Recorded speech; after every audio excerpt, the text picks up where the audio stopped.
हम बारहा जिक्र कर चुके हैं कि he shouldn't be in jail in the first place. Political victimization में रखा गया है। 200 से ज़्यादा केसेस बनाए गए थे, जिसमें से 3 केसेस 5 दिनों में 3 सज़ाएँ दिलाई गई है। वो पूरे दुनिया के सामने कि गैर आईनी गैर कानूनी तरीके से ट्रायल कंक्लूड करके जो सज़ाएँ मैक्सिमम थी वो सज़ाएँ दिलवाई गई थी, वो सब दुनिया ने देखा है। उस सब के बावजूद हम कानूनी रास्ता अपनाते हुए अदालतों में आए, अदालतों पे एहतराम और इत्मीद करते हुए ये उम्मीद किए बैठे हैं कि at the end of the day इंशाअल्लाह ताला हमें अदालतों से इन सारे केसेस में रिलीफ मिलेगा। लेकिन पहली सज़ा के भी जब सज़ा हुई थी और अडियाला जेल में ही रखना था तो खान साहब को डाइवर्ट करके अटक जेल में रखा गया था। बाद में एक पिटीशन पे खान साहब को अडियाला जेल वापस लाया गया।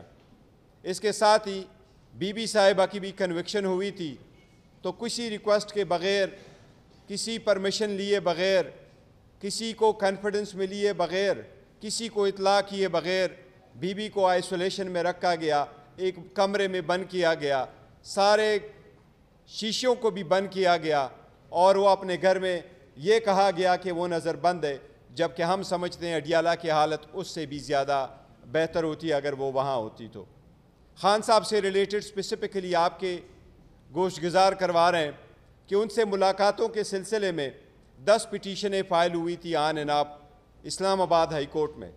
इस्लामाबाद हाई कोर्ट ने परमिशन दे दी थी और ये मसला तय हो गया था कि ट्यूसडे वाले दिन और थर्सडे वाले दिन खान साहब के साथ रूटीन की मुलाकात हुआ करेगी। इसके अलावा जिस दिन कोई केस लगा हो उस केस में मुताल्लिका वकला और परमिशन लिए जो बाकी वकला होंगे वो भी साथ जाएंगे। खान साहब ने ख़ुद एक लिस्ट प्रोवाइड कर दी थी जिसमें 8 वकीलों का, बाद में उसमें 10 वकील आए थे, इनका नाम दिया गया था कि वो किसी भी वक्त खान साहब के साथ मशवरे के लिए आ सकते हैं। ये खान साहब का एक आईनी और क़ानूनी राइट है। इसके बाद हमने एक दरख्वास्त गुजारी और जेल इंतज़ामिया ने 6 बंदों पे मुश्तमिल, हाल दो हमें वो मौका नहीं मिला गया जो रूल्स के मुताबिक हमें आइसोलेशन में मिलना था। वो 6 बंदों की बात ये हुई कि वो मुलाकात कर सकेंगे। हमारी जब भी मुलाकात होती थी रिस्ट्रिक्टेड, लेकिन ऑल ऑफ अ सडन इस सुबह जब मुलाकात के लिए हम जा रहे थे तो मुलाकात की इजाज़त आज नहीं मिली। न फैमिली की मुलाकात हो सकी न किसी और तरीके से जेल इंतज़ामिया के साथ कम्युनिकेट हुआ।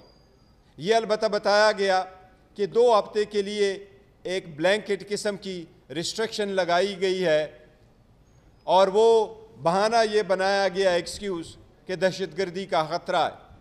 इस ब्लैंकेट पाबंदी की हम शदीद मज़म्मत करते हैं।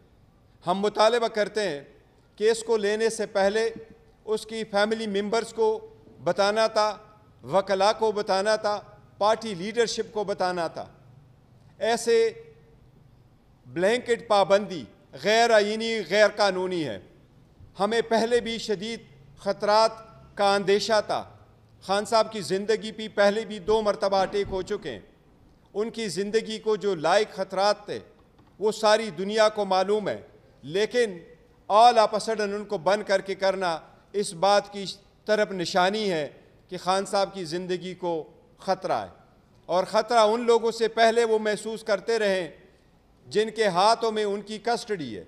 इसलिए इसके फुल फ्लेज इन्वेस्टिगेशन होने चाहिए और हम मुतालबा करते हैं कि कल तक हमारी एक्सेस बाय ऑल मीन्स बनाया जाए ताकि हम खान साहब के साथ मुलाकात कर सकें। खान साहब ऑर्डिनरी प्रिजनर नहीं है, इसलिए एक ब्लैंकेट पाबंदी लगाना जेल में कि कोई भी नहीं मिल सकता, कोई मुलाकाती नहीं आ सकता, खान साहब की सिचुएशन हर सूरत उससे मुस्तस्ना होनी चाहिए। हमें बताया जाए उनकी सेहत के बारे में, हमें बताया जाए उसकी सिक्योरिटी के बारे में, और हमें बताया जाए कि ये समरी कहाँ से मूव हुई है, किसने ये ऑर्डर पास किए हैं और ख़ान साहब को ये किस मुज़म्मरात के नीचे उन पे ये पाबंदी लगाई गई है। हम इसकी मज़म्मत भी करते हैं, इसकी तहकीकात का मुतालबा करते हैं और कल हर सूरत पार्टी लीडरशिप और वकला की मुलाकात का मुतालबा करते हैं। बाय ऑल मीन्स हमारा कल ये मुतालबा है कि हमारी कल मुलाकात हो जाए, और उस मुलाकात के बाद ही और साथ ही इंशाअल्लाह ताला हम आइंदा की लाएअमल का ऐलान भी करेंगे।